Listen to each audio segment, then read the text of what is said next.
Hai, kenalin aku Citra. Jadi hari ini aku akan membahas salah satu materi yang ada di buku ini yaitu aliran animisme dan dinamisme.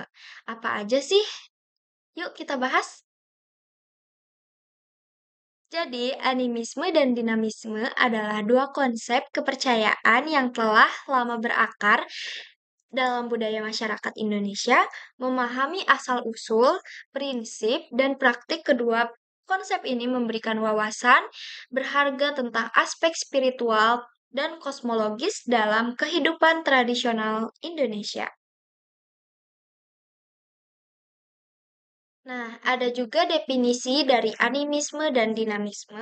Yang pertama, animisme, kepercayaan bahwa segala sesuatu di alam, termasuk benda-benda, hewan, tumbuhan, dan alam semesta, memiliki roh atau jiwa yang harus dihormati dan diperlakukan dengan baik. Yang kedua, dinamisme. Kepercayaan bahwa alam semesta dan segala isinya memiliki kekuatan supernatural atau kekuatan magis yang dapat mempengaruhi kehidupan manusia. Adapun konsep animisme dan dinamisme. Yang pertama, animisme.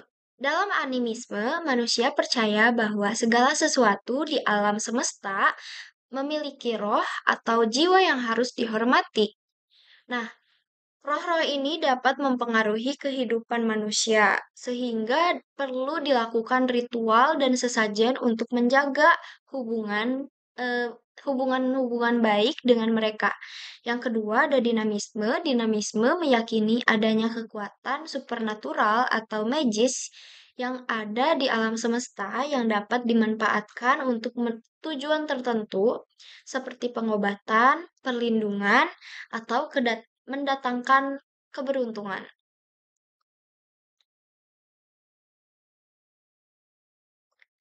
Nah, ada juga sejarah animisme dan dinamisme di Indonesia. Yang pertama, masa prasejarah, animisme dan dinamisme telah menjadi kepercayaan utama Indonesia sejak zaman prasejarah, tercermin dalam berbagai peninggalan arkeologi seperti lukisan, gua, dan megalitik. Yang kedua, masuknya agama-agama besar. Dengan masuknya agama-agama besar seperti Hindu, Buddha, Islam, dan Kristen, animisme dan dinamisme beradaptasi dan berkoeksistensi dengan sistem kepercayaan baru.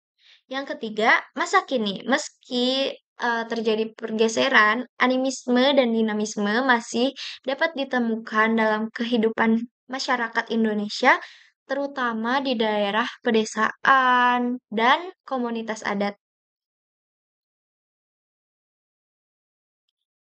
Nah, ada juga praktik animisme dan dinamisme dalam kehidupan sehari-hari. Yang pertama, ritual dan upacara adat. Berbagai ritual dan upacara adat seperti pemberian sesajen, pemujaan roh nenek moyang, dan pemulihan keseimbangan alam didasarkan pada kepercayaan animisme dan dinamisme.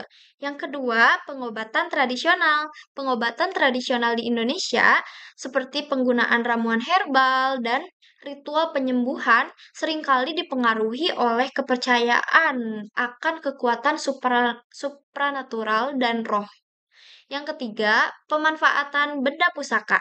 Masyarakat di Indonesia meyakini bahwa benda-benda pusaka tertentu memiliki kekuatan magis yang dapat memberikan perlindungan atau keberuntungan.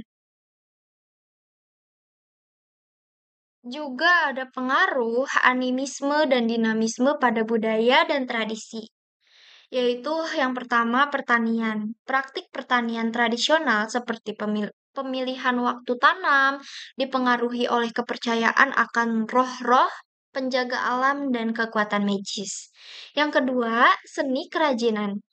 Motif atau simbol dalam seni dan kerajinan Indonesia seringkali terkait dengan kepercayaan animisme dan dinamisme. Yang ketiga, perayaan dan tradisi. Berbagai perayaan dan tradisi masyarakat Indonesia seperti Hari Raya Nyepi dan Sedekah Bumi dipengaruhi oleh nilai-nilai animisme dan dinamisme. Nah, ada juga kelebihan dan kekurangan dari animisme dan dinamisme. Untuk kelebihan, ada 3 poin. Yang pertama, melestarikan kearifan dan solidaritas komunal. Poin kedua, memberikan pemahaman holistik tentang alam dan kosmos. Yang ketiga, memperkaya keragaman budaya dan spiritual Indonesia. Serta untuk kekurangannya, terdapat 3 poin juga. Poin pertama, dapat menghambat kemajuan dan perkembangan ilmu pengetahuan. Poin kedua, rentan disalahgunakan untuk tujuan dan yang tidak etis. Poin ketiga, sulit diverifikasi secara ilmiah. Dan yang terakhir, kesimpulan. Animisme dan dinamisme telah menjadi bagian yang tak terpisahkan dari budaya dan kehidupan masyarakat Indonesia sejak dulu.